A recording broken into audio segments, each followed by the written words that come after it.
so different.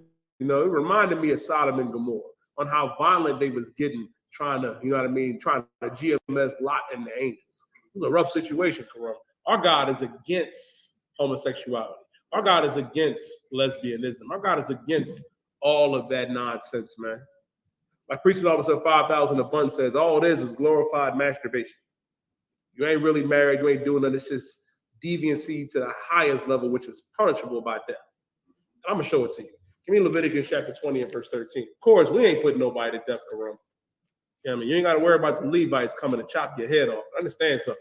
Most High going to deal with you. Because you got to realize something, man. That behavior, that lifestyle is not for our people. And it was not for us to get involved in. Like, our people go hard for it, Mahayaman. Like, you go hard for being a sodomite.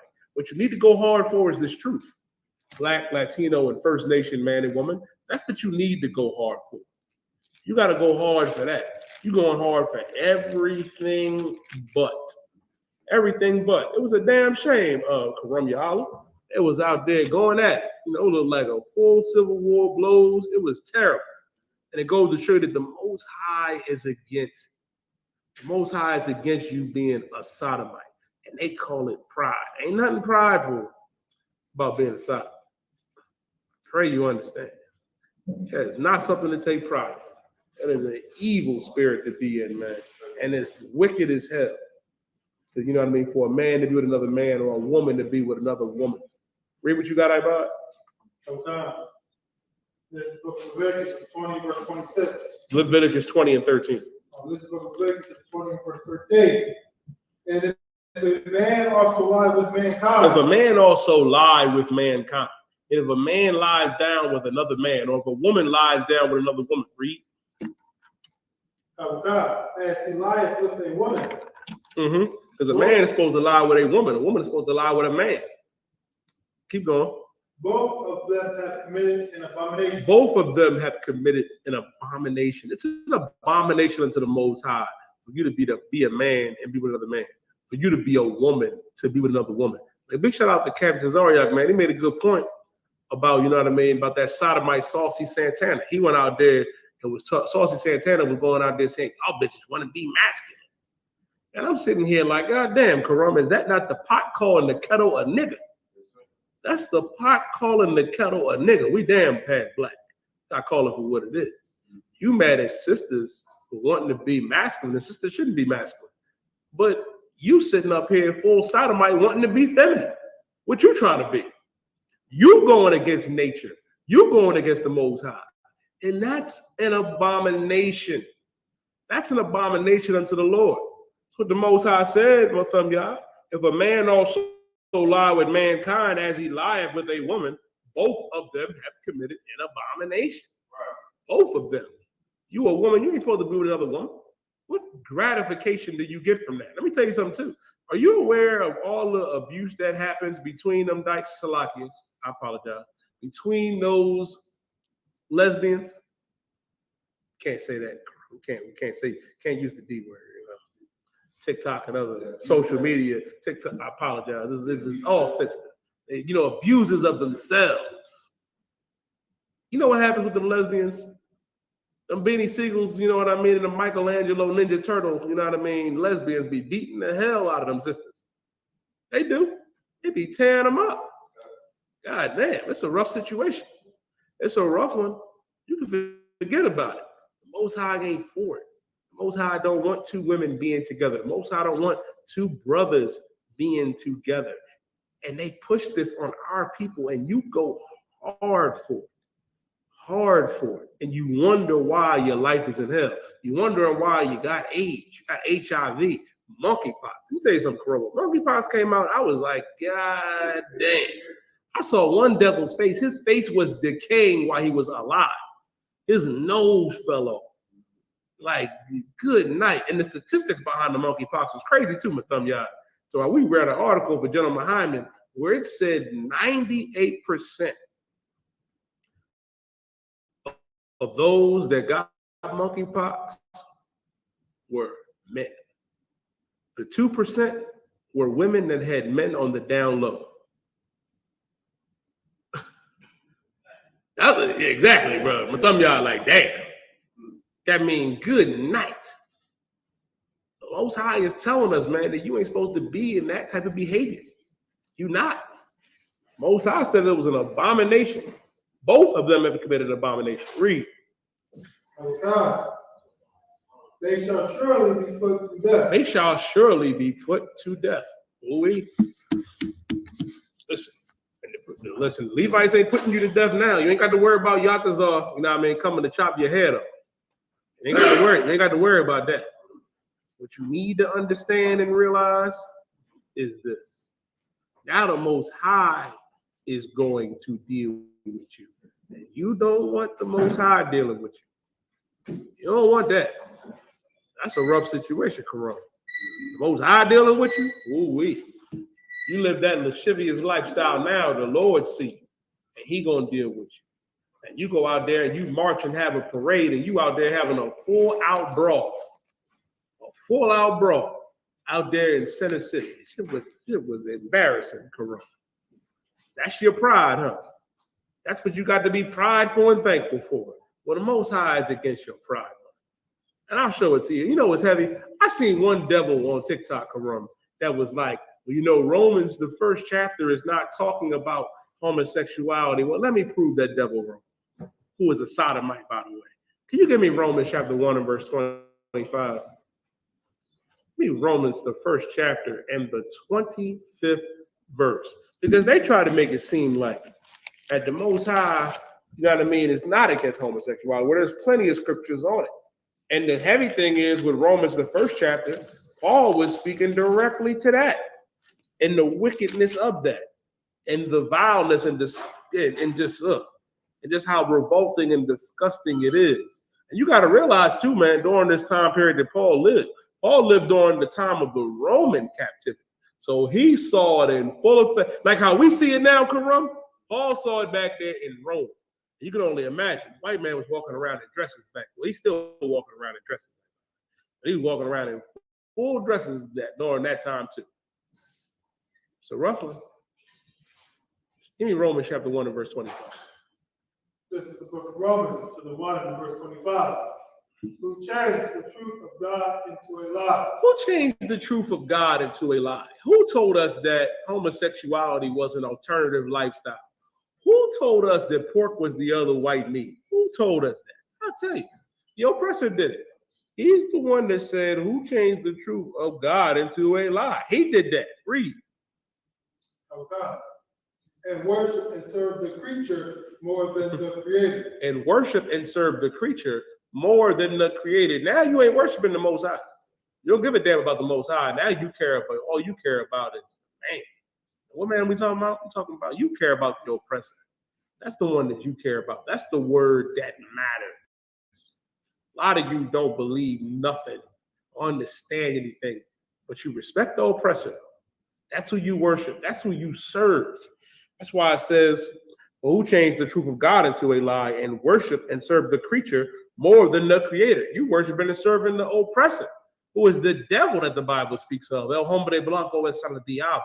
You take everything that he does and says and eat it up. A lot of you sisters, man, that be talking that nonsense, you approve of that lascivious lifestyle. You approve of that alternative lifestyle. What you should realize is those sodomite men, they cannot stand you. They hate you. You allow them to call you out your name, allow you to call you a bitch, allow you, you know what I mean, talk crazy to you. It's a rough one with them, y'all. Let a straight brother tell you that. Oh, you'll lose your mind. But let me tell you something. Straight brothers, straight Black and Latino and First Nation men, we don't hate sisters. We do not. You got a small few of incels out here, and believe it or not, they don't hate you neither. They just hate themselves, you know what I mean? But some y'all, they ain't got no game. But that's another conversation.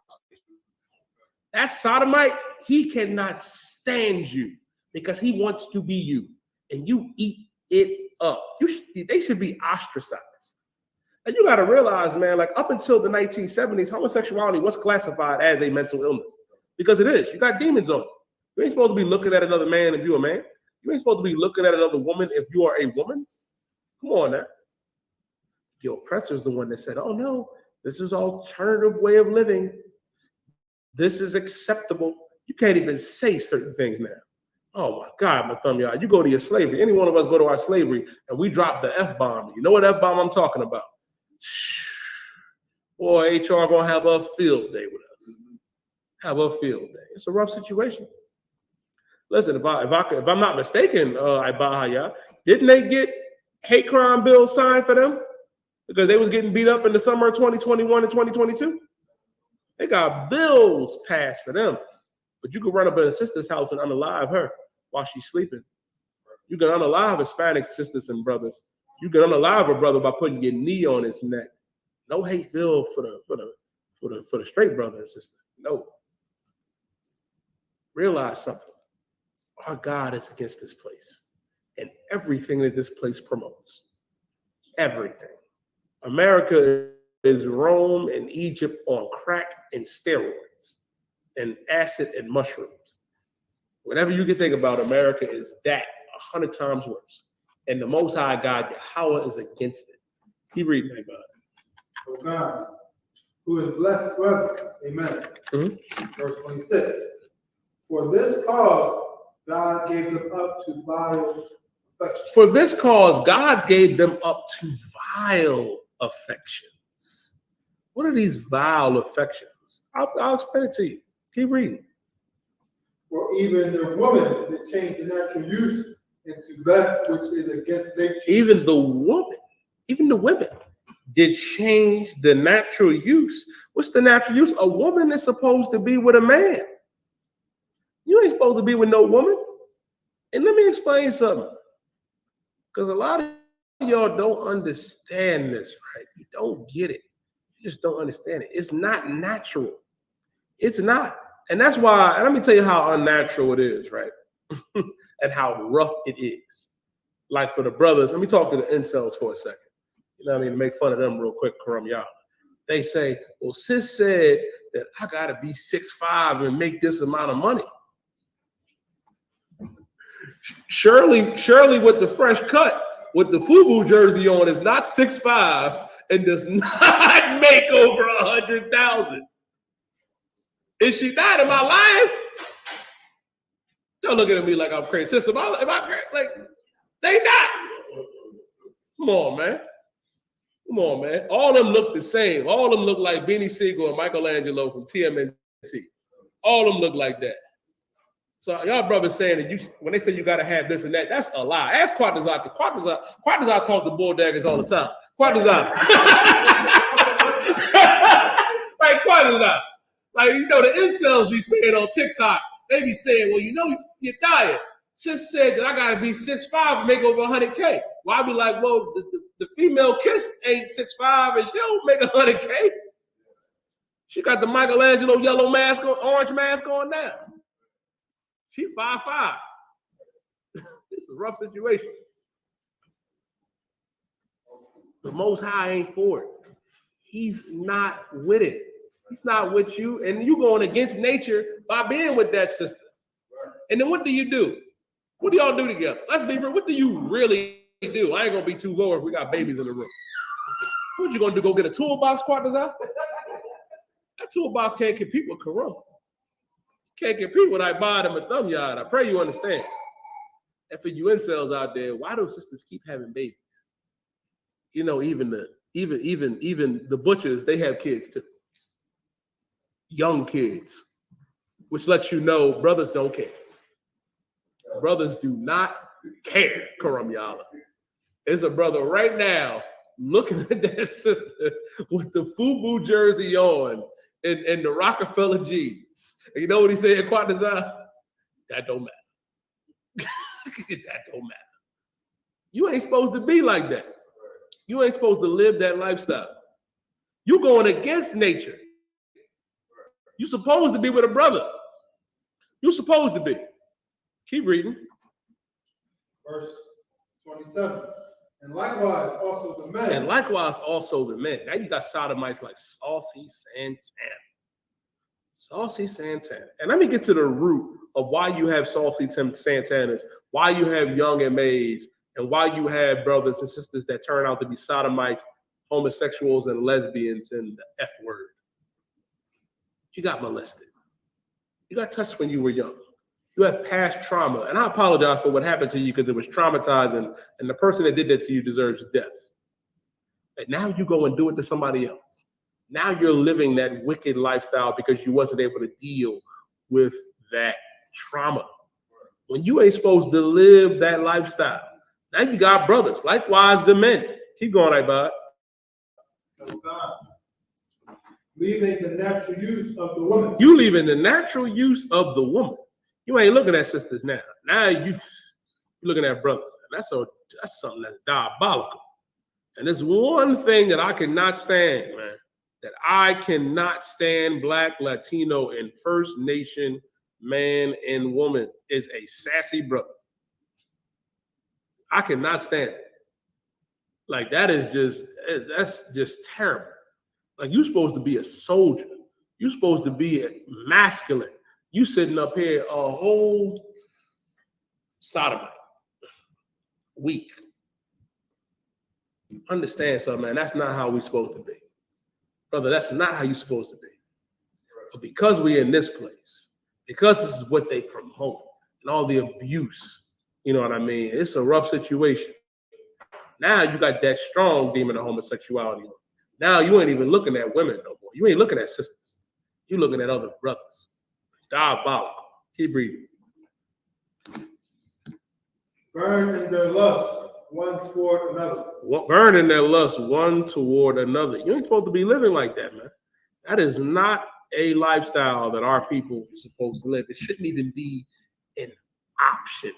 You should be ostracized for that. You should be deemed. Listen, let me tell you something, man. We gotta bring back righteous shame. Righteous shame. Like you should not be able to walk around and be free. You know what I mean? And live that lifestyle. Like we ain't supposed to be doing that, man. You not. Like you supposed to listen. You living like that. Brothers are supposed to turn their heads. Sisters too. And they promote this like it's cool. Like it's fine. Like, did you see when the car posted on how they was downtown rumbling each other? It was a rough situation.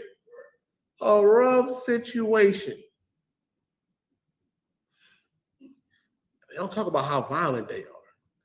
They don't be talking about the abuse that happens within their own community. It's untreated trauma. That's what it is. And the Bible is talking about that. Even the men did leave the natural use, you know what I mean, of the woman. Now you ain't looking at a sister, you know what I mean? You only want to game a sister up. You sitting up here looking at brothers. That's wicked as hell. That is wicked as hell. And a lot of you incels, you ain't far from it. You in the He-Man woman headed club now. You're gonna end up just like the oppressor. You know what the Proud Boys do to each other. You know what they do in those fraternities, Quantazar Karab. I ain't got to tell you. You know what they do in your fake Israelite groups. You know, that's why Nate's wife wants, you know what I mean, the women to come and be in the school, be in their church or whatever, you know what I mean, while they on their menstrual cycle. Because, you know, Big Frida and Nate, you know what they be doing with the rest of the brothers. That's a rough one. That's a rough one. That's God damn. I'm just saying. Listen, Eve, like, listen, we got this. Can't leave your man around Big Frida. In purple, it's a rough one. Our God is against all of that. And let me tell you what's so crazy about all that. During the time of the Roman Empire, they did all that wearing purple. That was their staple. That's their color. That's their color. That's what they do. You taking on their behavior, their learned behavior. Our God is against it. Now you got your lust burned towards another. You know, men working with that which is unseemly and receiving in themselves the recompense of their own error, which was meat. Let me do Give me Deuteronomy 23:17 and use the mic. Our God is against all whoredom, all lasciviousness, all of that nonsense, man. All of the sodomy. Our God is against it. Black man, you're supposed to be with that black man. Latino man, you're supposed to be with that Latino woman. First Nation man, you're supposed to be with that First Nation woman. That is how it's supposed to be. That is the natural order of things. This is not something you should be doing. It's not. Sidebar, did y'all see what Sexy Red was saying when she was on that podcast with Yachty and the other brother? The sister admitted to being raped, admitted to being abused in the worst way. And sodomite sat there and laughed at her. That's the problem. That's the problem. The ISUPK and the Commander General Yohana is the solution for every Black, Latino, and First Nation man and woman and the trauma that we suffered through and face continually here in America, in the West Indian Islands, in Central America, and Mexico. The UPK under Commander General Yohana is the solution. You're not going to find a solution in the world. They don't understand. They're numb to it. They don't even know how to address it. It's funny. Ain't nothing funny about it. And here, problems get solved. And here, you are allowed and are able to heal through the mercy and power of the Most High. I pray you understand. Read Deuteronomy chapter 23 and verse 17. God, this is the book of Deuteronomy chapter 23 verse 17. There shall be no whore of the daughters of Israel. There shall be no whores of the daughters of Israel. Sis, you ain't supposed to be a whore. You're not supposed to. That is not a lifestyle that our women is supposed to live. A lot of you don't understand. When you see them sisters with them link trees or whatever, and they got that special profiles, you know what I mean, to them links. You know what I mean? What's the websites you be going to, Quadrazar? Oh, they don't want to answer. But tell me, what's that site? What's that website you was telling me about when you be talking to some of the other sisters? You said they strong brothers, Karam. They strong brothers. They're gonna tell me after class, of course. I'm joking, man. Mahayaman and Quadrazar, excellent brothers. We don't get caught up in the filth, you know what I mean, of this place. But them sisters have been abused. Them brothers have been abused. Like the last resort of you falling on funds, you know what I mean, should not be you bearing your rear end for the world to see. Or, you know what I mean, or doing acts that you're only supposed to do behind closed doors with your husband. It's a rough one, Quadrazar. God said that he is against, you know what I mean, whoredom. There shall be no whores of the daughters of Israel. No Black, Latina, and First Nation woman should be a whore. It is beneath every Black, Latina, and First Nation woman. And no brother should be a whoremonger. Read. Nor a sodomite of the sons of Israel. Nor a sodomite of the sons of Israel. You ain't supposed to be a sodomite neither. That is not something that our God wants us to do and be. Hell no. Our God is against it. We ain't supposed to be no alternative lifestyle brother or sister. That ain't the solution. That ain't the solution. Let me tell you something, Quadrazar. If you put, oh man, if you put Quadrazar and Nathan and Mahayaman, three brothers on an island with 100 single sisters, 50 years from now, you are going to have a thriving population. UPK will be stronger than ever. Now you put 50, you put three random brothers in the world, you know what I mean, with 100 trans women. 50, 67 years from now, you know what I mean? You're gonna have 103 male skeletons. 103 male skeletons. That's what you're gonna have. That's gonna be over. It's gonna be over with. Nothing happens with that. Don't be fooled. Don't get ganged up by this place and make it seem like you should be proud of that. Ain't nothing to be proud of. You was abused. Like Quadrazar, I'd be like, you a victim. Your uncle touched you. Your aunt, somebody touched you. Allah Panya. Barak.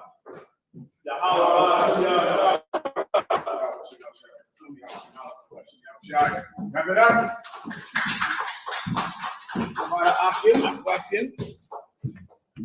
Let's get it on. I'll answer your questions in the room and online. I'll give you your breakdowns that you need this week for camps and your various battles that you inevitably will be required to get in. Do you have any questions? No sweat, no sweat. What do you think? I'll just behave like we're not, all right? This is from McQuan. He says, "Sloppy, sir. This is Trooper McQuan from Northern California. I'm typing to ask if stem cell therapy is unlawful." No, stem cell therapy is not unlawful. Neither is contraception. I got a call today about someone teaching that contraception is unlawful. You know what I mean when I say contraception? Birth control, the IUID method, or IUD, or whatever they might have down there at the pharmacy. All of that is lawful. You want to get on the pill, do it. It is absolutely lawful. If you don't want to get on the pill, then don't. But if you want to have if you want to get on some type of contraception, or you want your wife to get on some type of contraception, that is absolutely lawful. And so are stem cell. So is a stem cell replacement. So is a kidney transplant. So is a heart transplant. You'll find that if you research God, it is never unlawful to live. That's always lawful. Blood transfusion, lawful. The point of the law is for you to live. The Most High said, don't eat shrimp, crab, lobster. Don't be promiscuous sexually. Don't have relations with another man's woman. Why? So you could live. That's the point of the law. What you'll find is that nuts and ignorant people out there on the internet are trying to get you to die. That's what they want. That's what that controversy about that vaccine was about. That's why black people in America and Hispanics were the only people that were being told not to take it, while the rest of the world were having protests because they wanted it and they were demanding the vaccine from their governments. Black people in America, you didn't want it because the internet told you not to do it. Well, our oppressor is in charge of the internet. I have an excellent story about Donald Trump. Get a Most High hand for beginning to get Donald Trump, for beginning to bring the prophecies to pass. You see this shirt I have on tonight? Captain Tazaryak made this shirt for the Adunde Festival in Philadelphia. I mean, this had to be what? It had to be 10 years ago. Donald Trump was president for 4 years. It's been another 4 years, so it had to be 8 years ago when he first got elected. That's when Captain Tazaryak made this shirt in New York. He brought this shirt down to Philadelphia 8 years ago at least. And now the Most High is beginning to bring his prophecies to pass. There's a story I bring up tonight. Look this up for me, Yediah. It says the beginning of Donald Trump's career denying black people vaccines. The beginning, and I'm not sure, I forget the story, I can't recall, but I think it's from back in the 80s or the 70s or something like that. He was doing it back then. Yeah, don't be afraid of science. Everybody understands real science is biblical. Now, there is a false science that most of you believe in, which is basically superstition and fear. All right, that's not real science. But real science does not contradict God, because God is the author of real science. Everyone understands. Next. Carl, sir. Carl, this question is from.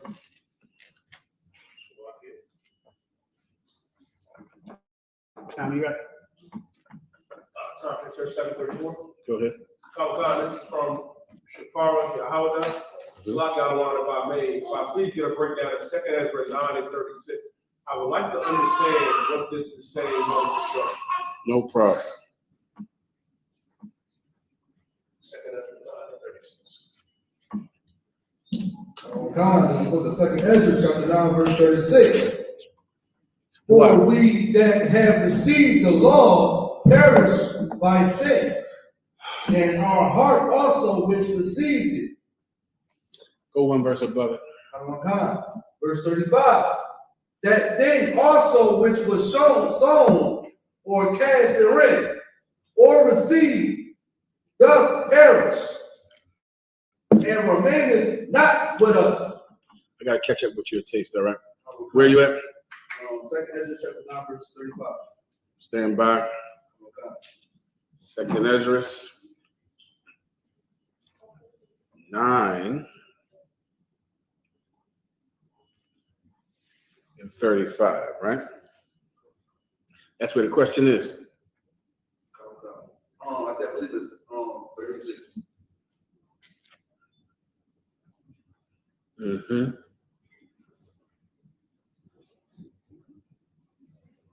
Mm-hmm.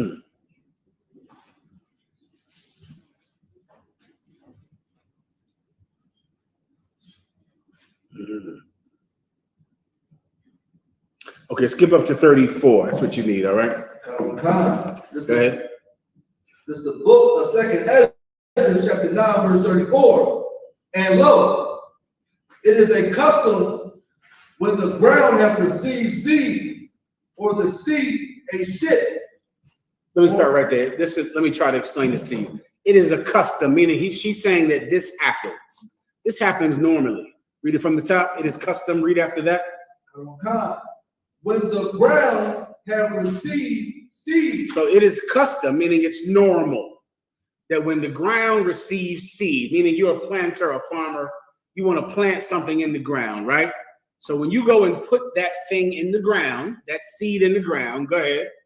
Or the seed, a ship. Or a ship goes out into the sea. Continue. Or any vessel, meat or drink. Or any vessel, meat or drink, whether it's food or liquid. Keep going. That being perished, wherein it was sown or cast into. That being perished in the thing that it was cast into, meaning it's normal. If you put an apple in the ground, the apple is going to die. And then the seeds will bring forth an apple tree. You plant a strawberry in the ground, a strawberry dies. And then the seeds bring forth strawberries. If you go out into a boat and you go into the water, you die. That's what happens. Just the same way if a vegetable goes in the ground, it dies. You go overboard in a boat and sea and you die. And that goes for any food or drink in a vessel, right? All of it dies. You put it down your mouth, it's gone. Everybody gets it, right? Continue. Verse 35. That thing also which was sown or cast therein or received doth perish. That's what I just broke down. Everybody understands. Go ahead. And remaineth not with us. And it's not with the living anymore. It's gone. That apple is gone because you put it in the ground, so it died. That man that was on that boat that capsized, he's gone. That food or that drink that was in that vessel, once you pour it in yourself, it's gone. It's not, that food or drink is not on the table anymore. It's gone. Continue. God. But with us, it have not happened so. But with us, that is not how it happened. It's normal and it's customary for that to happen. But with us, that did not happen. Continue. Verse 36. For we that have received the law perish by sin. Because we received the law, and yet we still broke the law. You understand? Which is not customary. Why? Because the law went in us. We were taught the law. We were taught the right thing to do. We knew. We as a people, the people of Israel, the chosen people of God, we were given the commandments, not the other nations, not our oppressor, not the people round about us who now have become to be our lords. We are the ones that were taught right from wrong. It went in us. Keep going. And our heart also which received it. And it went into our heart. What does your heart mean in biblical terms? Your mind. You were given the rules to live. Keep going. Verse 37. Notwithstanding the law perishes not.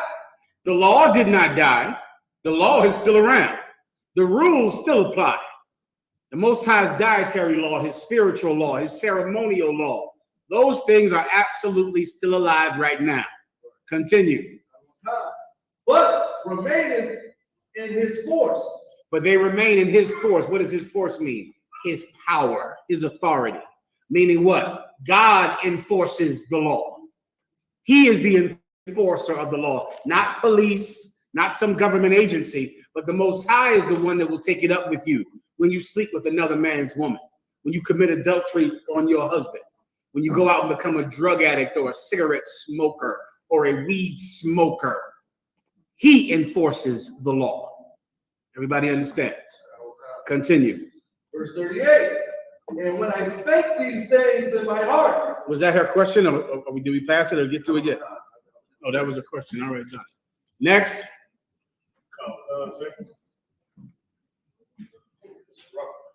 This is from Israel for real. Israel for real. Some of y'all Israel for fake out there. Not him.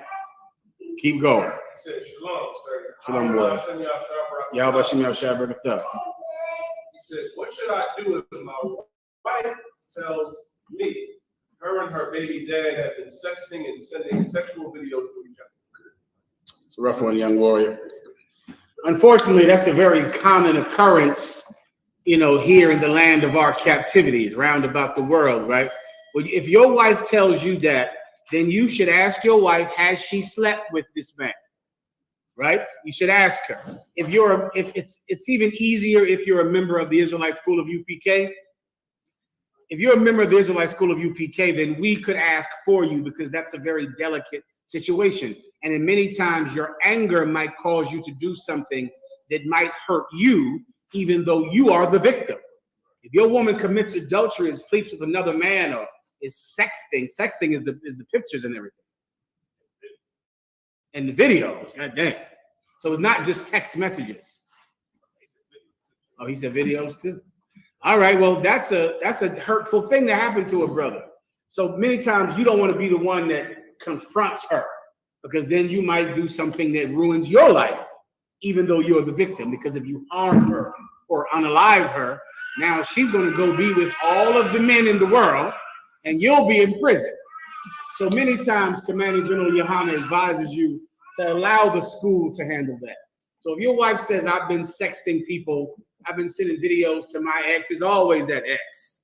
Always that same man she left. Why did she leave him? Because he cheated on her. That's why she left him. But the minute she gets with you and you say, I want another woman, then of course she's angry at you and wants to go back to her ex that cheated on her. Anyway, you come down to the school, we will obey the commandments in Deuteronomy, and we will give her the law of jealousy. That's where a husband can bring his wife before the priest, and the priest will give her a test to see if she accepts the temple. And if she accepts the temple, then she has not committed adultery. You just have a wife that sent dirty, nasty pictures to her ex and videos. I'm just telling you. Yeah, that's why I tell you, watch who you marry. Watch who you marry. That's all I can do for you. All right, you don't listen to me, but then when you find her giving pictures to her ex, then of course it's time to cut her head off. You should have listened. Anyway, but if she rejects the temple, then she has indeed committed adultery, and then you leave her. There are many cases where the priest will just determine whether or not she has committed adultery. We'll examine her, we'll question her, and we'll put her through the process. The process always reveals who a person is. So you just bring her before the priest, Doc. That way you don't harm yourself or make things worse, all right? Next. This is from AJ. It says, Lock y'all, if I may ask with your grace. No problem, AJ. Well said, brother. Absolutely. Continue. It says, it's the celebration of Nakanor, a head holiday. Can I get the understanding of it? I don't understand what that is. Nakanor. Does anyone know what that is? AJ, you might have to explain what that is. Nakanor. I don't recall that.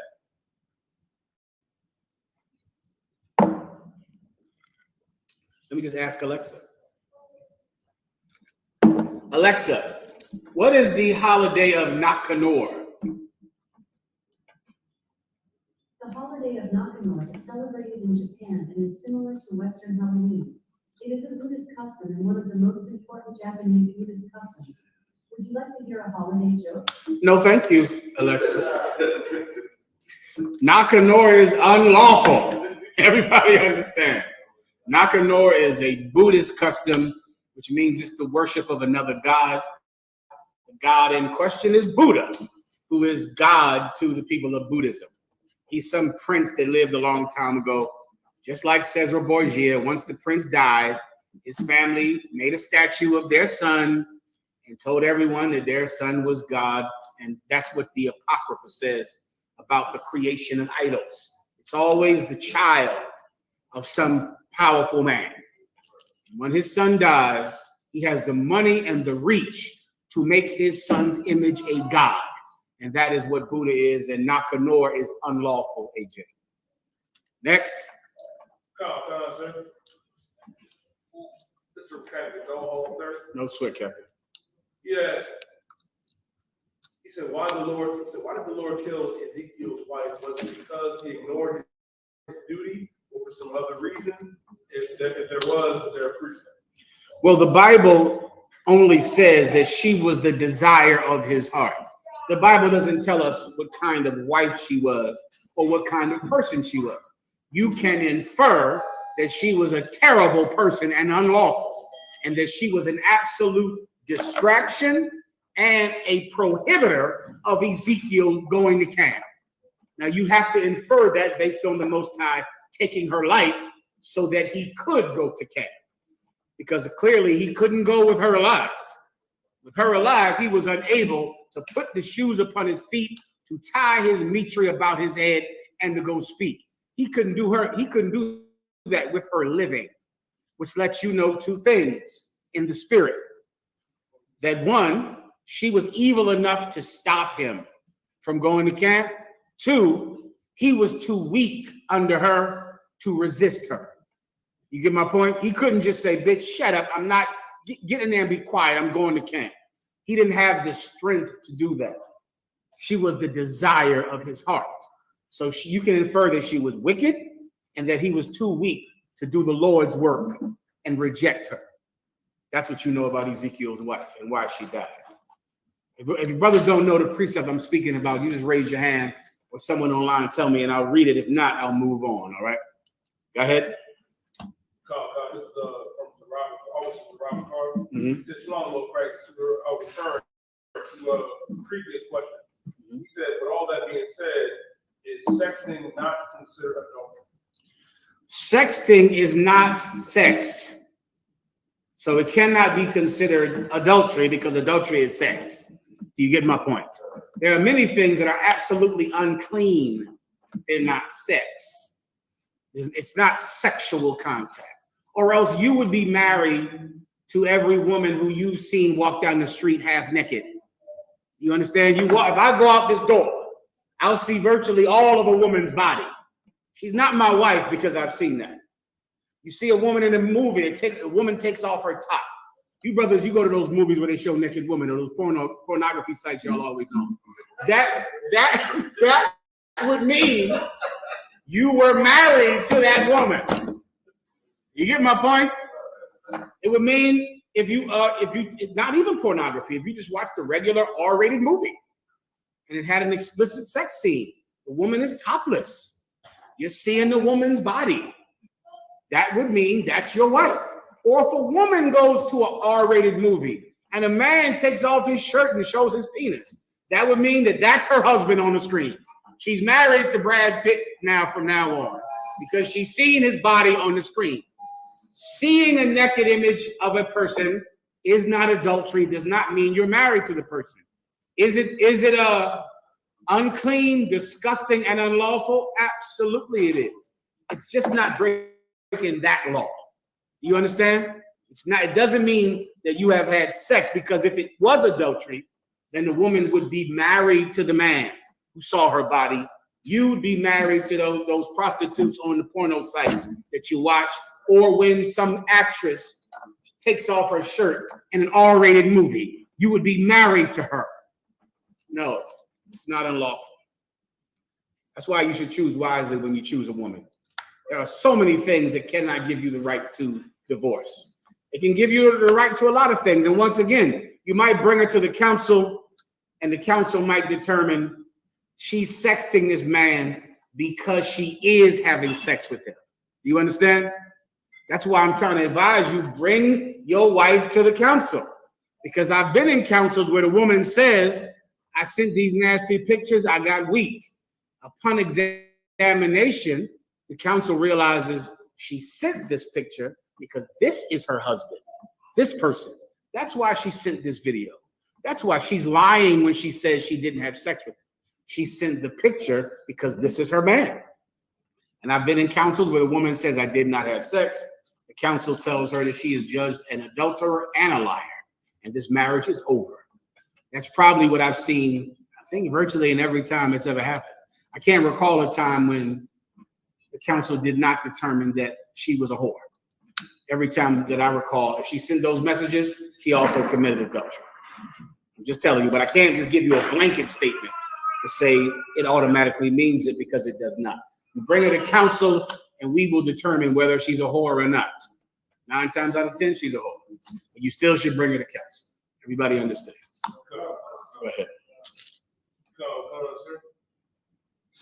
This is from Officer Mahayaman God. He said, Salam, General. With your grace, can I get a breakdown of Romans 3 and 1? No problem, warrior. That's an honorable request. No sweat. Go ahead. God is the book of Romans, chapter 3, verse 1. What advantage then have the Jew? Or what profit is there of circumcision? One verse above it. This is 3 and 1. So, like, read the last verse of chapter 2.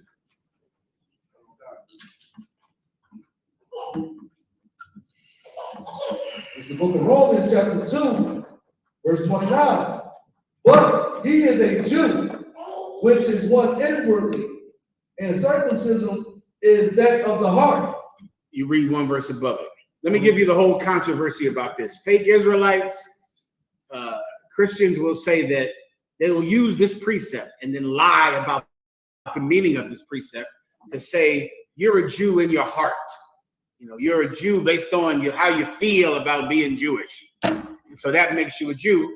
That is, of course, not what this precept is speaking about. I will explain right now. Read it again. Let me read one verse above it. Verse 28. For he is not a Jew, which is one outwardly. Go up above it. Verse 27. And shall not uncircumcision. One more verse above it. Verse 26. Therefore, if the uncircumcision. One more verse above it. Verse 25.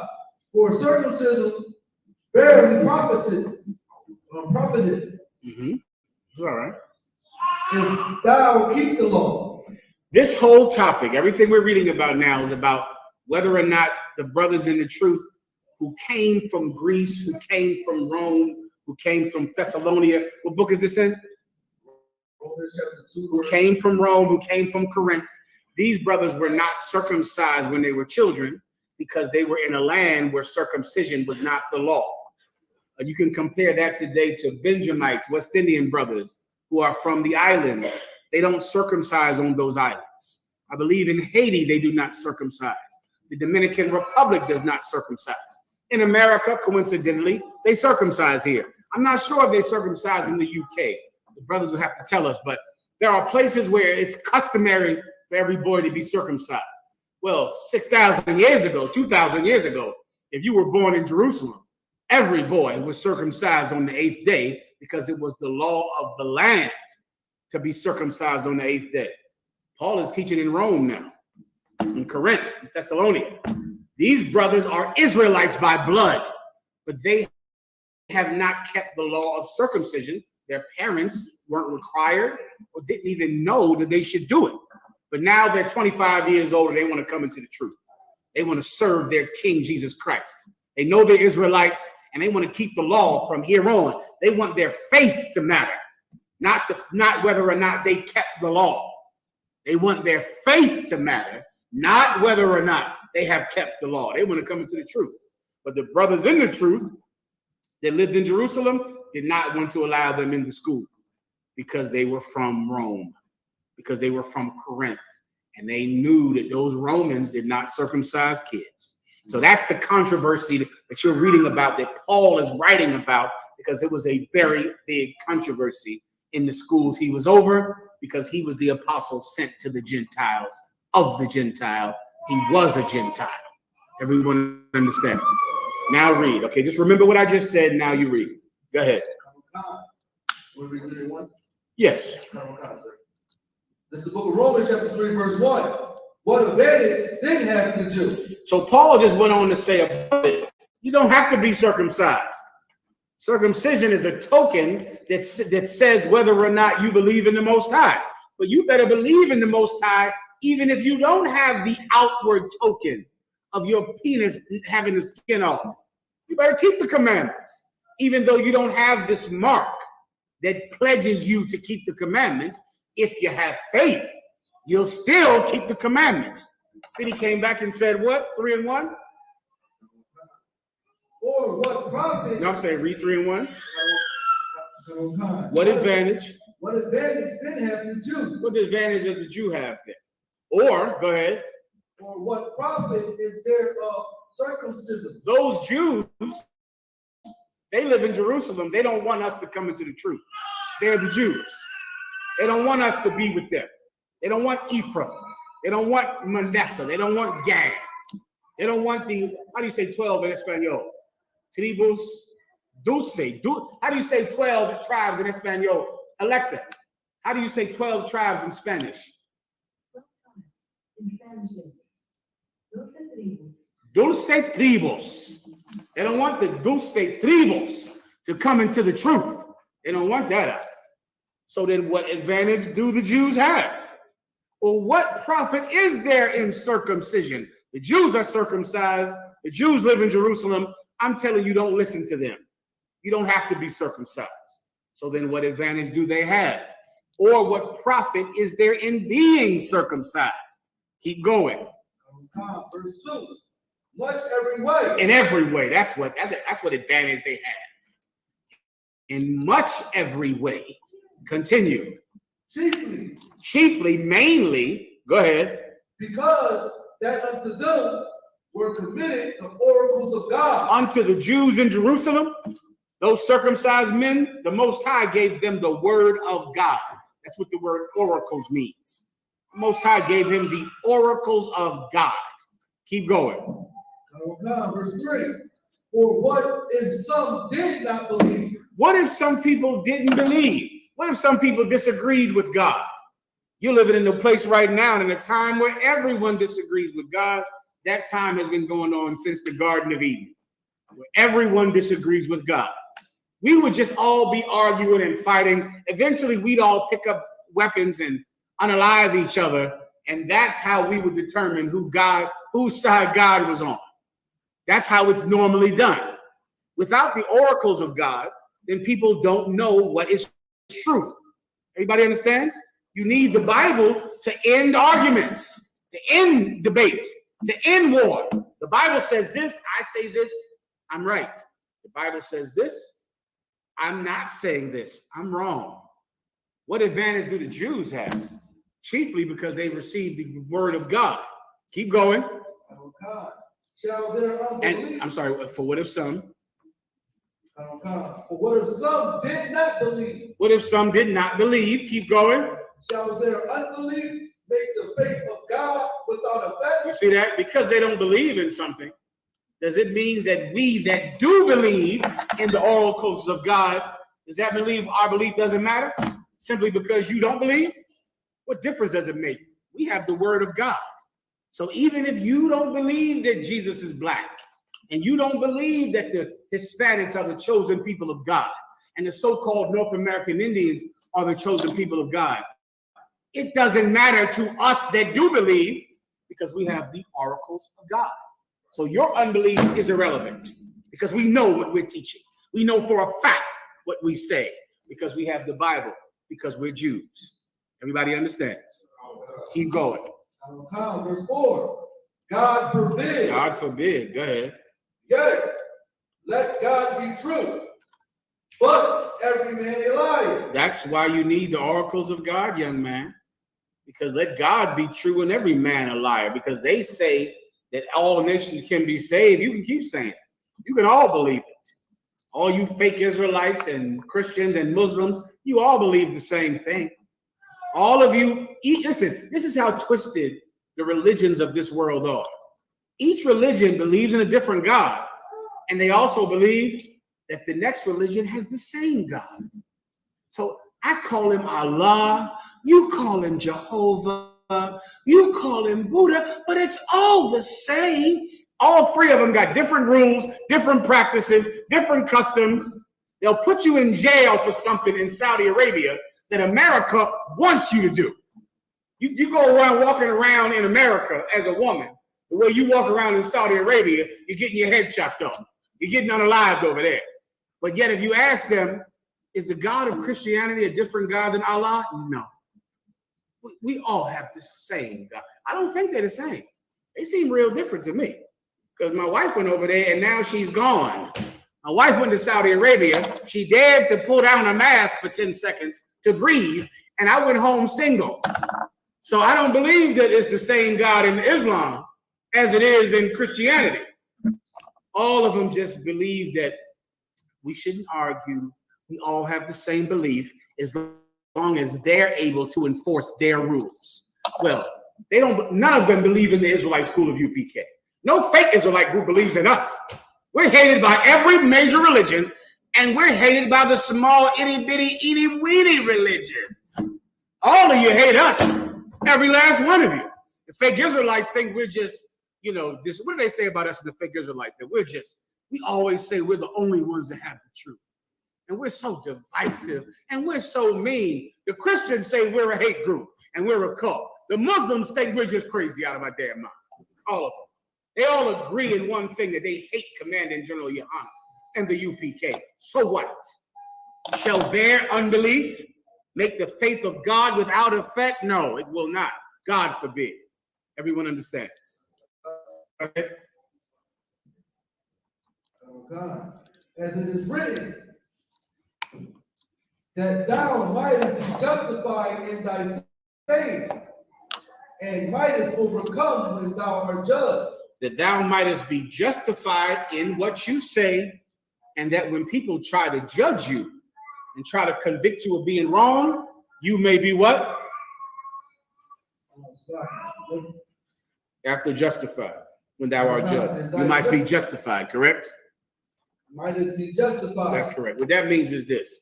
We need the Bible, the oracles of God, so that when we say something, we can prove that we're right. We are right about Jesus Christ coming from sex, not an immaculate conception. We're right about the color of God. We're right about the color of Christ. We are right about who Christ died for. We're right about who the children of God are, and we're right about who the children of Satan are. We're right about that. How do we know? We can prove it. We have the Bible. We can prove it.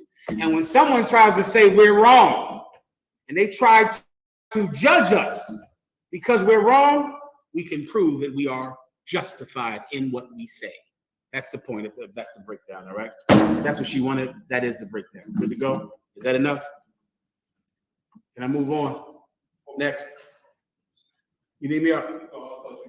Yeah, I will in 1 second. You must be a prophet of the Lord. For what? Give him a hand. The water warrior. From Officer Rashad, he says, Allah. Can you break down Ecclesiastes chapter 9, verse 1 through 7? 1 through 7 is a bit much, warrior. I'll give you one verse or two verses, all right? Or I'll skip down, give you one, then give you 7. That might be good for him. Go ahead, give me one. Mm-hmm. If he has a direct point, that might save time. Go ahead, read the first verse. It's The book of Ecclesiastes, chapter 9, verse 1. Verse 1. Be not jealous over the wife of thy bosom, and teach her not an evil lesson against thyself. This is a very important precept for a young husband out there, man. If you're young and unseasoned with women, now you have a wife. Don't be jealous over the wife of thy bosom, and teach her not an evil lesson against you. Let me sum it up for you in a nutshell, right? Don't teach a woman that you are easily manipulated into being jealous over her. Don't do that, because she will then make you jealous every day. She's going to do it because she loves when you say, what are you wearing? Who are you with? Who are you going over there with? What are you doing? She's going to do things to make you jealous. This is how crazy your woman is. Some of you idiots even hit her and beat her because I don't want you talking to no man. I don't want you being around no man. A lot of you hate your wife if she comes to a high holy day. You all, well, don't be talking to that brother. Don't be watching his classes. I've heard about that. That's a ridiculous thing that I've heard about. But some idiot tells his wife he doesn't like her to watch the classes of other brothers in the school. And I always think to myself, do you think that your wife is going to think that you're more of a man because you hate your brothers? What do you think? She's going to think that your disloyalty is masculine? This is what she's going to do. She's going to know, my husband is jealous of that brother. He's worried about that brother. He thinks that that brother is handsome. He thinks that I like that brother. And then guess what she's going to do when she gets angry at you? I'm going to turn on the class and watch Officer Yediah. You got another woman? Officer Yediah was just saying last week in class that if a man getteth a wife, then she'll quote all of Yediah's classes to you. And before you know it, Yediah is wondering why this brother's salute is a little lackluster. Hey, Shalama. You're like, damn. Did I offend you, brother? Is everything all right? No, it's good to go. No problem, sir. It's all right. Okay, no sweat. Why? Because some woman at home is talking about Yediah, watching his classes, throwing it up in his face, mentioning Yediah in arguments. Yediah don't know anything about it. Whose fault is it? Her husband. Because he has taught that evil bastard that he is weak and disloyal. And she is going to use it against you. Because she doesn't care if you knock her tooth out if she has your attention. Guess what? If you're in there fighting her over worrying about who's in her phone and worrying about who she's talking to, you're not outside the house with that other woman. You could just stay there and smack her in the face all day because at least she knows you're not over there with her. And when you go to walk out the door, she'll go ahead and leave. I was about to watch you guys' class anyway. Would you say, bitch? Shut the door. Stayed in the house 12 hours. That's this precept warrior. Don't teach your wife how to manipulate you. Don't do that. Be comfortable. What are you worried about? Keeping her? You want a whore? Go whore. Is someone stopping you from whoring? Whore all you want. That's it. You'll come here and you'll wonder why the paint is scraped off the walls and I'm gone. And I took the paint with me. I scraped the walls down. Yes, I'm taking my TV. Yes, and the couch. And now you don't know I have brothers.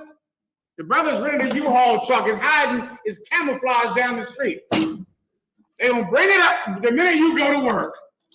And they're going to take the tree branches off of that U-Haul truck. And my brothers are going to strip this house like army ants. You come home from work and I'm gone. It ain't got to be dramatic. We ain't got to have a big fight. You whored, okay? No sweat. Go to work. That's all right. Well, let me think about it. Let me try to wrap my mind around this. Yeah, give me some time. You come home from work, the echo is going to let you know already. When you hear the echo in the house, baby, are you there? Oh shit, he took everything. Now, who thinks I'm making this up? You know I'm not. You know we've done this. You know that. You're around enough to know. I'm not exaggerating here. We're in a cult. Do you understand me? We do extreme things. As long as you know.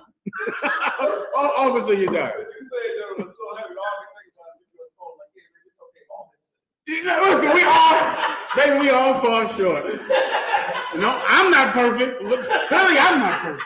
You just go to work and relax. Don't worry about that. All right, that's your answer. All right, next.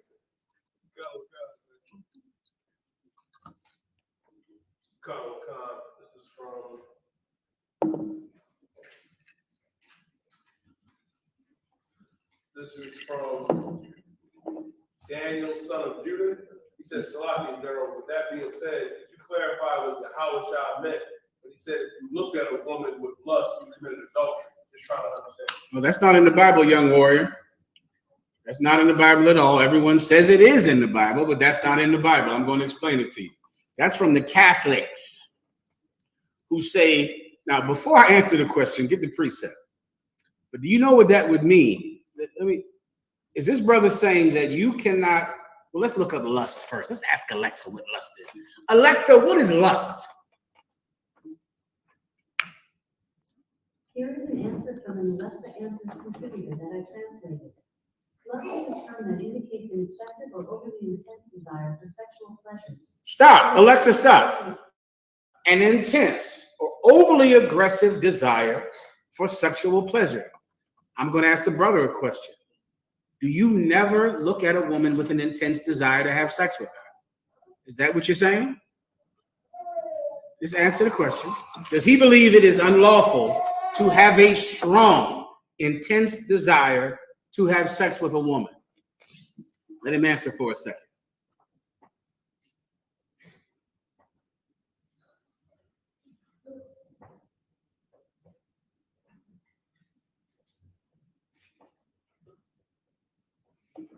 How long should I give him? It's gonna take forever. Anyone? Is it wrong to strongly want to have sex with a woman? Anyone in the chat thing here? Let's give them a shot. I don't have all day. You see, they're struggling right now. This is the box. Do this at camp. When you're at camp, just say, okay. Jesus Christ said you can't look at a woman with lust. So are you saying that you don't ever look at a woman with a strong desire to have sex? Let him say no. Let him say no. I never want to have sex with a woman. Let him put him in there. Where to be right, he's going to have to say no. I never have a strong desire to have sex with a woman. What was his answer? He said no if she's not married. Say it one more time. He said no if she's not married. If she's not married, what does that mean? What does that mean? He only has a strong desire to have sex with married women. I think you might be going down the wrong road with this, right? I'm going to assume that's a mistype. Go ahead. No, he's saying it's not wrong unless she's married. She's married, it's wrong unless If she's married to another man. Yes, now that's the breakdown. Give him a hand. Here's what is not true. You absolutely are allowed to have a strong sexual desire for a woman. That's where babies come from, young brother. Without that, none of us would be here. Without that and vodka and gin, the room would be empty. Wouldn't be babies on this planet without Bacardi and a strong desire to have sex. That's lawful. Let me tell you another trap that you can get Christians in when you battle a Christian about this precept. He just said, then why does the Bible say that if you lust after a woman? Did you hear him say that? Remember earlier, right? What was his question? Jesus Christ said, if you lust after a woman, it's a sin. Who else is a woman? Your wife. Your wife is a woman. So if Jesus Christ said it is wrong to lust after a woman, then you couldn't lust after your wife either, because your wife is a woman. This is the box you can put Christians in, because really they're just quoting what some Catholic priest said who likes boys. That priest does not lust after women at all. He has no desire to have sex with any woman. You understand?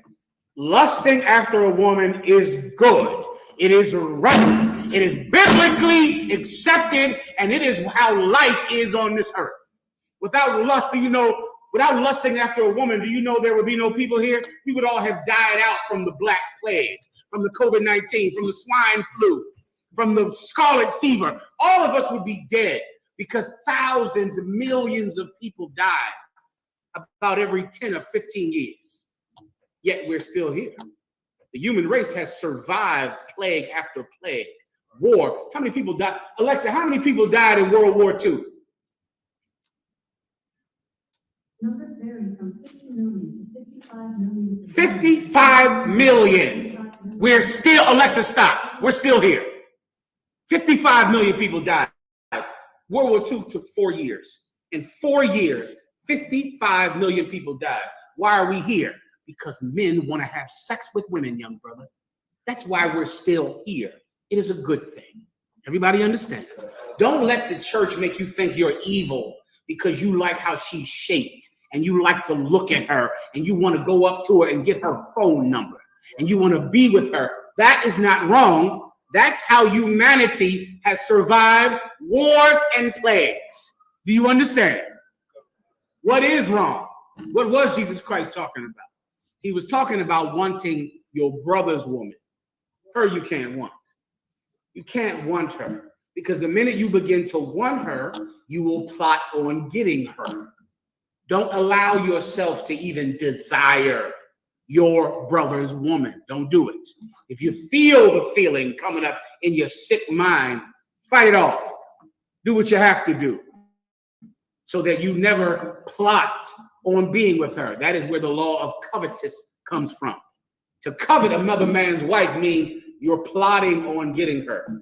It's like there's a law against stealing and there's a law against attempted theft. There's a law against murder and there's a law against attempted murder. Well, to covet is attempted theft, attempted adultery. You understand? Because this brother is plotting on your wife. He's calling her and sending her explicit messages. He's trying to have sex with your wife. He might not have done it yet, but he covets your woman. And here's the evidence of it right here. These text messages, these filthy pictures, this, and the time he's spending with her, laughing and drinking with her, him and her alone. He's plotting on your wife. And in the UPK, he would be made an example of. Everyone understands. That's what Christ was talking about. He was talking about adultery. Now I'll break it down to you. Go to the precept quickly. Is it in Matthew 25? There's the book of Matthew, chapter 5, verse 28. Go ahead. But I say unto you, that whosoever looketh on a woman to lust after her hath committed adultery. All you need is a verse above it. Come on, time. Go ahead. Verse 27. Ye have heard that it was said by them of old times. Old time, meaning back in the Old Testament, a long time ago. This is what they said. Go ahead. Thou shalt not commit adultery. Thou shalt not do what? Commit adultery. Thou shalt not marry a woman. Commit adultery. Thou shalt not make a baby. Commit adultery. And a long time ago, here's what the law said. You shall not commit adultery. That's what the law told you to do. Go ahead. Verse 28. But I say unto you. But I'm telling you, you see, so many people think that Jesus Christ came to do away with the law. No, God forbid. Jesus Christ came to make the law more strict, more stringent. He increased the fines. Jesus Christ is an absolute law and order king. We had a law a long time ago that just said you couldn't commit adultery. Like the brother asked earlier, can I leave my wife if she sent a picture, if she's sending pictures to her ex? Well, that's not adultery. But Jesus Christ increased the law. He increased it. Now there's a whole nother law about that's deeper than adultery. It comes before adultery. It was said a long time ago that you couldn't commit adultery. But I'm telling you, go ahead. God, that whosoever looketh on a woman to lust. Now, looketh on what? A woman Looketh to on lust. what? A woman. Now, so if I'm an idiot and I don't understand context, this would mean I could not want to have sex with my wife. That's what that would mean right there. Does everyone see that? If you don't see it, tell me. There's no shame in that. You've heard it the wrong way your whole life.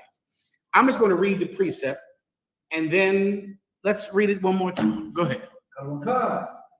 Verse 28. But I say unto you that whosoever looketh on a woman to lust after her. Whosoever looketh on a woman that's not your woman? To lust after her. No. Whosoever look on a woman that's not your wife. Is that what it says? Say it. Is that what it says or not? That's not what it says. No, that doesn't say that. It doesn't say, except for your wife. You see that in your mind because of the Christian church, but that's not what it says. It doesn't say, except for your wife. It doesn't say, except for your girlfriend. That's how you feel about it, because, of course, the Christians allow you to marry one woman. So they say, okay, well, this is not talking about your wife. That's not what it says. It doesn't say it's not talking about your wife. Read it again. But I say unto you, that whosoever looketh on a woman to lust after her. On a woman that's not your wife, is that what it says? Reader, is that what it says? It does not say that. So, do you think that you're not allowed to want to have sex with your wife? No, you don't think that, because of course that would be ridiculous, right? So then I'm going to need something that's called context. To get the context, I go that one verse up. So what kind of woman can you not lust after? The same kind of woman that you used to commit adultery with, because this is about adultery. It's one verse above it.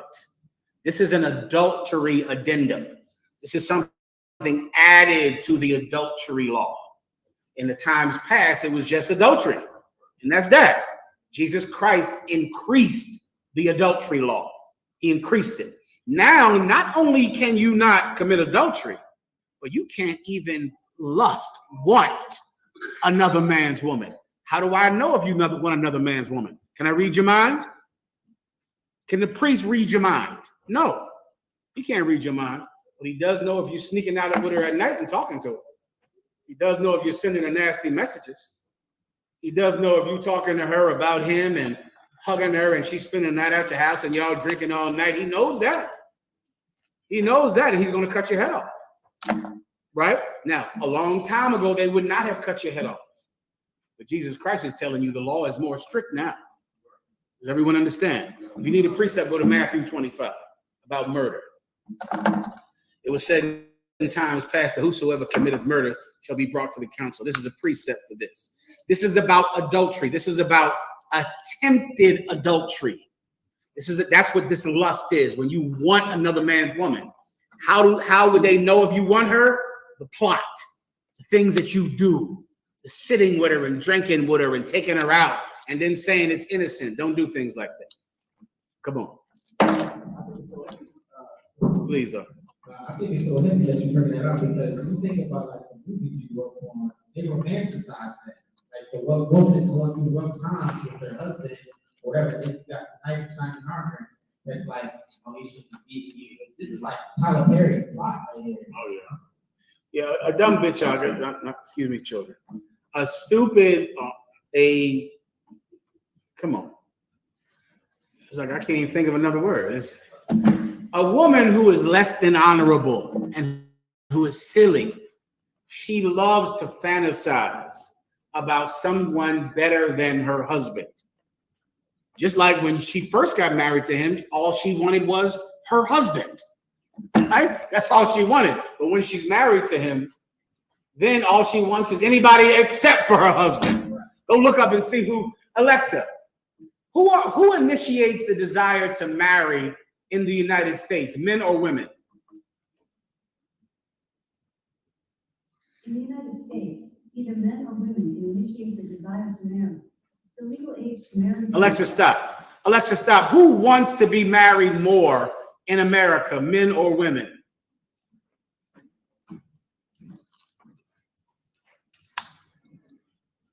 Alexa, don't know. I think you know already. This is what you might not know. Alexa, who initiates divorce in America, men or women? In the United States, women are the ones who usually initiate the divorce process, making up approximately 70% of the cases. You know how women always want a ring? I want a ring. I want to get married. I want to get married. Women also want to get divorced. That's what they want. They want to get married. They want to get married. In about 2 years, I need to be happy. I need to get a divorce. I need to get a divorce. I need to get a divorce. Guess what I need now? I need to get married. I need to get married. 2 years later, I absolutely have got to get a divorce. I need a divorce. Women love to fantasize about getting a man and then fantasize about losing a man and getting rid of a man. That's them. That's women. You gonna let them rule your life? You gonna let her decide things? It's up to you. All right. The Bible says this: that not only are you not allowed to commit adultery, but you're also not allowed to try, to plot, to want her. You're not allowed to do that. Just like this. Go to Matthew 25.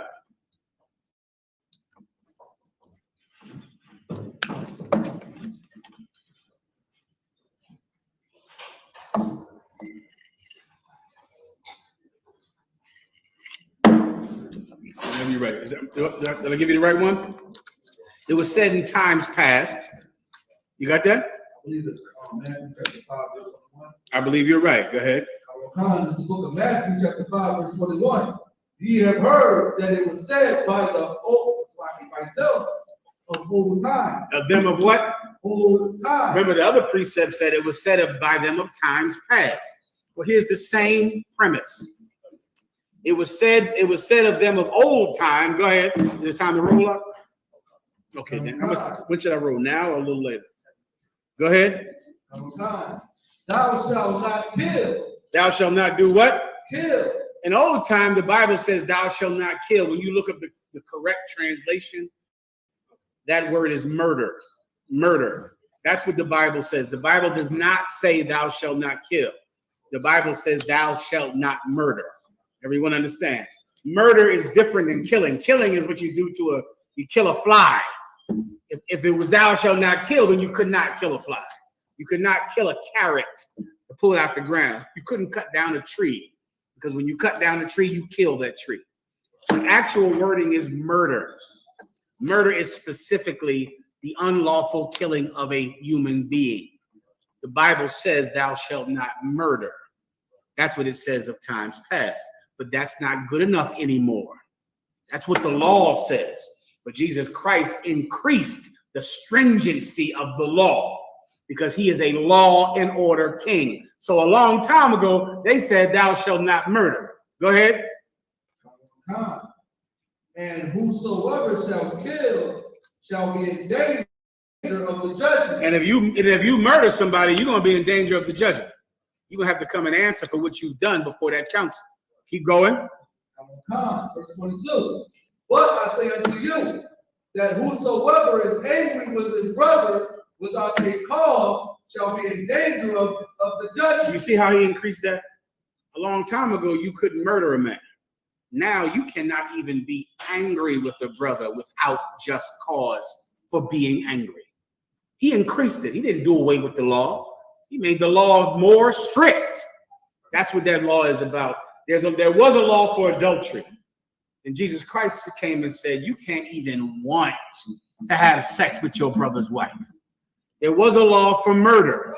And Jesus Christ said, you can't even be angry with him without cause. He increased the law. That's what this precept is about. All right, good enough. You get that. Next.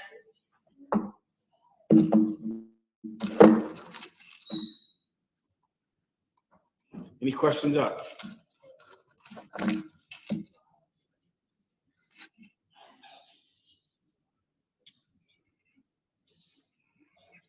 All right. Stand by. All right. Did I have to do anything this week? Let me see. What was the precepts I needed to bring out to you? Oh, I think Tazariak going to give me to do something. Tazariak asked me for a breakdown on Daniel's 10 and 13. Okay, he told me this is a big controversy on the chat house application or whatever that thing is, right? So now, okay, bear with me. Yeah, I think it's Daniel 10 and 13.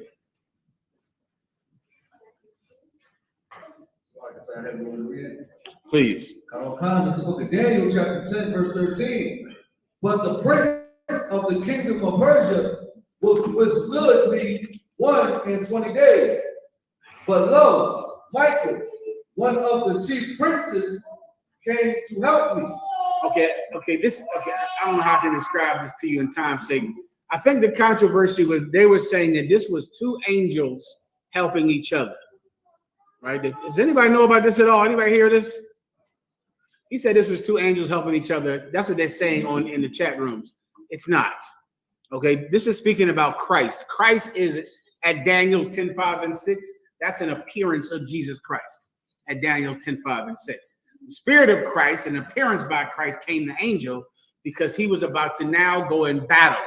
He was going to go out in the street and prophesy, right? And Jesus Christ is telling him about how he was doing the same thing in Persia, but the prince of Persia withstood him, but then Michael helped him. The prince of Persia is Satan, is Shaitan.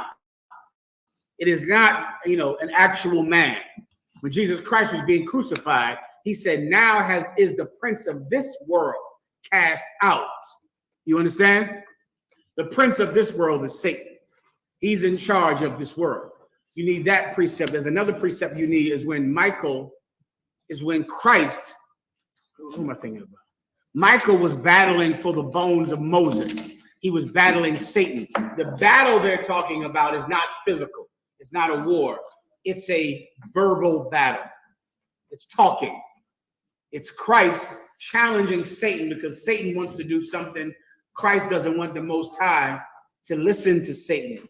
So Christ gives a counter argument to the Lord. So it's a battle in words. That's what the battle is about. And Daniel is about to have to get up and battle in words because he's about to prophesy. But the Most High is going to be with his words. So this battle he had with the Prince of Asia is talking for 21 days. It's talking about a battle that Christ had with Satan. And then Michael came and helped him in that battle because, of course, Michael works for Christ, or Mahayaman works for Christ. So he assisted him in this verbal battle that he's having with the demon Satan, who is the prince of Persia, who is the prince of this world. Everyone understand? That's all I'm going to give you for now. You got to go look it up to even understand what the hell I'm talking about. Anything else? We done here? Any other questions online? Someone check it out. Help the brother out and see if there's a question online I'm missing.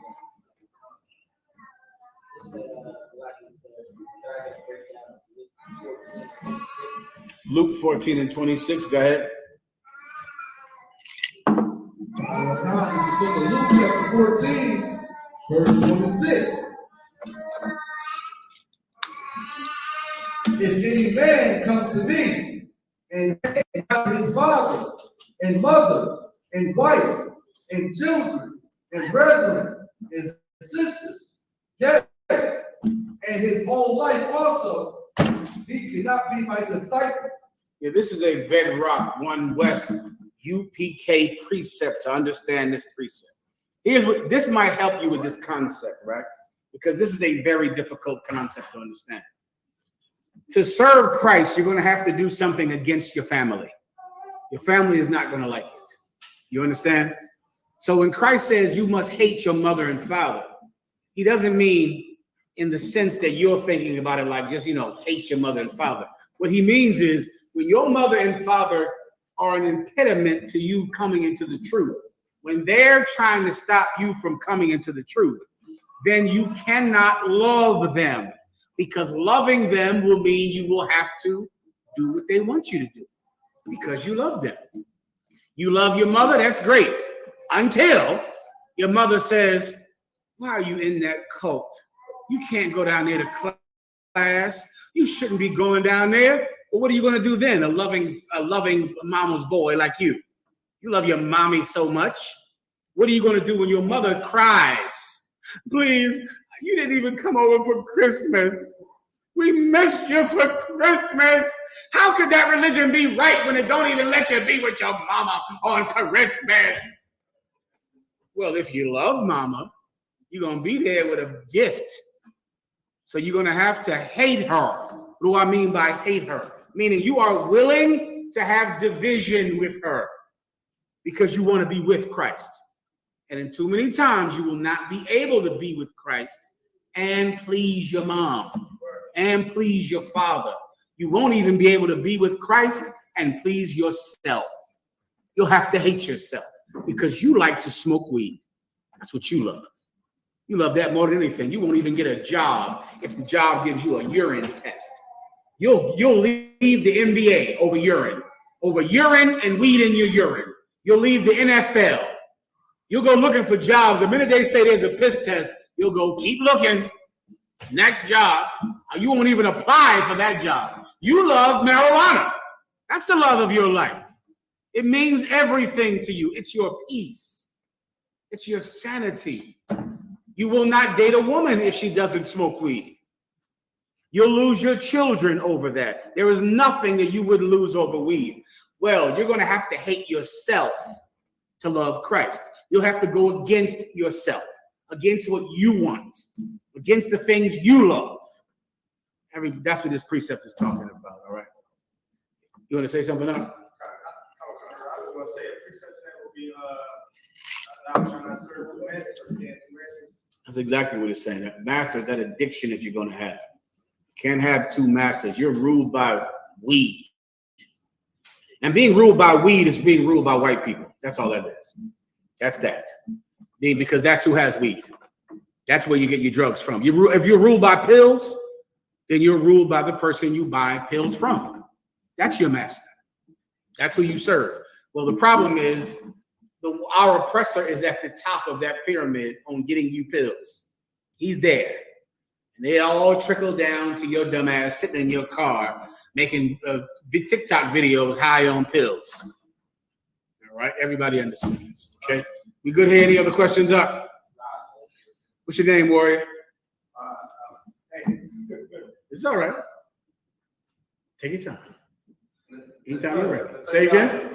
Nathanya Allah. Give him a hand. Officer Nathanya Allah. He'll take the class from you.